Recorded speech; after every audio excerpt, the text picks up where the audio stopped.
Joan Collins, a name synonymous with glamour, talent, and a tumultuous romantic history, has navigated Hollywood stardom while her personal life played out with equal drama in the public eye. Join Factsverse as we present, at 90 years old, Joan Collins confirms the reason for her divorces. Maxwell Reed.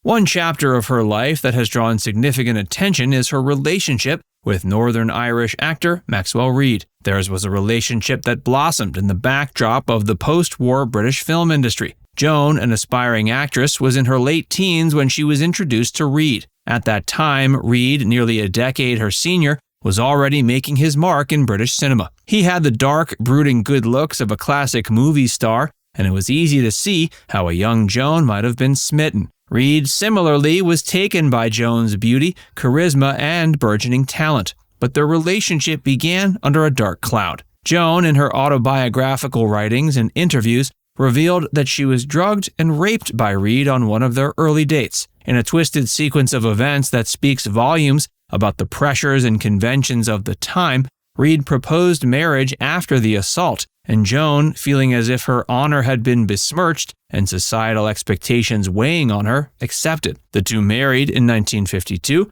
but their union was marked by Reed's jealousy and possessiveness. His once captivating, dominant nature soon morphed into a source of torment for Joan. The couple's frequent public appearances, adorned in glamorous outfits and grinning for the paparazzi, were a stark contrast to the private battles they waged. Reed's career was waning as Joan's was ascending, leading to further tensions. Reed, grappling with his dwindling stardom, resorted to alcohol and gambling, further driving a wedge. Joan felt stifled by Reed's oppressive nature, his incessant need for control, and the shadows of their beginning. After 4 years of marriage, they divorced. She went on to have a glittering career, while his career waned and he eventually moved abroad. Anthony Newley. When Joan and Anthony Newley met in the late 50s, their union instantly became the talk of the town, melding two significant entities within the entertainment industry. Newley, a man of many talents, an actor, singer, and songwriter, was deeply drawn to Collins, who by then was already a rising star with an arresting screen presence. Their mutual attraction was palpable, and they quickly became one of the most talked about pairings in entertainment. Marriage followed in 1963, and they embarked on a journey which on the surface seemed like a fairy tale. They had 2 children, Tara and Sasha, both of whom were introduced to the public eye with a degree of fanfare. Initially, their professional lives became entwined with the creation of the uniquely avant-garde film Can Hieronymus Merkin Ever Forget Mercy Hump and Find True Happiness? Directed by Newley, the film, which also starred Collins, provided a surreal autobiographical glimpse into Newley's psyche and became a cult classic. Beneath the surface of their glossy public personas, their marriage was sailing through turbulent waters. Newley's insatiable ambition and perpetual quest for artistic expression occasionally overshadowed his role as a husband and father, while Collins grappled with balancing her thriving career, motherhood, and being an understanding partner to the unrelentingly creative Newley. Rumors swirled about infidelities on both sides, and the unconventional nature of their relationship became apparent. The marriage ultimately dissolved in 1970, amidst tabloid speculation and public intrigue. His infidelities and their fundamental differences became too wide a chasm to bridge. Ron Kass. Joan Collins and Ron Kass wove their personal and professional lives in a manner that seemed both serendipitous and complex. They met during the production of The Stud, a film Ron produced, and in which Joan starred, subsequently becoming a massive box office hit and reviving Joan's career. Sparks flew and a personal relationship blossomed amidst the success of their cinematic collaboration. They got married in 1972 and welcomed their daughter Katiana, or Katie, into the world. Professionally, they continued to create works that were both commercially successful and provocatively bold, with films like The Bitch further solidifying their reputation as a potent cinematic team. Joan's career surged to new heights, and she became a significant force in Hollywood, while Ron established himself as a formidable producer, adept in recognizing and harnessing cinematic potential. Joan's skyrocketing fame, due to her role in Dynasty, and Ron's struggle with health issues created a complex dynamic. He faced several health complications, and Joan, despite her demanding career, became a steadfast pillar of support. But after more than a decade together, the couple divorced in the 1980s. Peter Holm.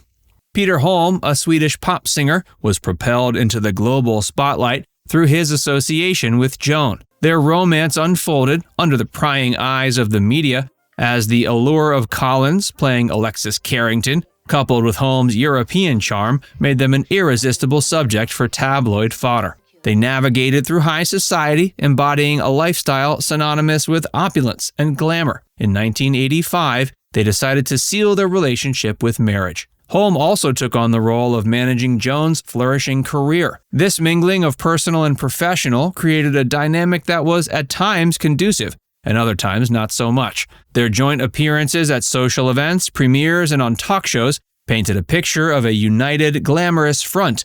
But behind the scenes, their marriage and business partnership began to show signs of strain. And by 1987, Joan and Peter were locked in a highly publicized divorce that splashed across the headlines of every tabloid, providing the public and media a spectacle of dispute over finances and personal accusations. The divorce proceedings were nothing short of a media circus, with both parties laying claim to financial assets and airing personal grievances in a public arena. Percy Gibson.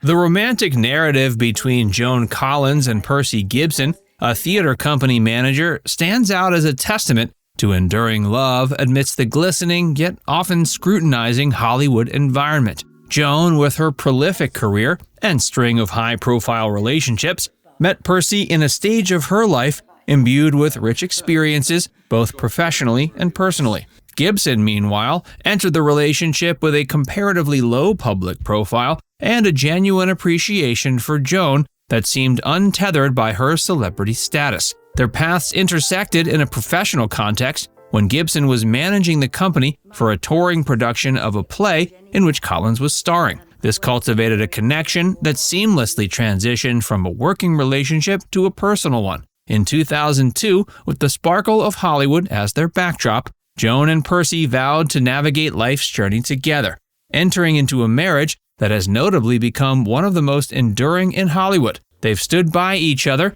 demonstrating that love in its truest form transcends age, status, and public opinion. They've often showcased a unity that not only dispels the skeptics, but paints a portrait of genuine respect and mutual support as well. Percy has been Joan's steadfast companion at numerous events, and Joan has always spoken highly of Percy in her public interactions. Now it's time to hear from you. What's your favorite role from Joan Collins? Let us know in the comments section below.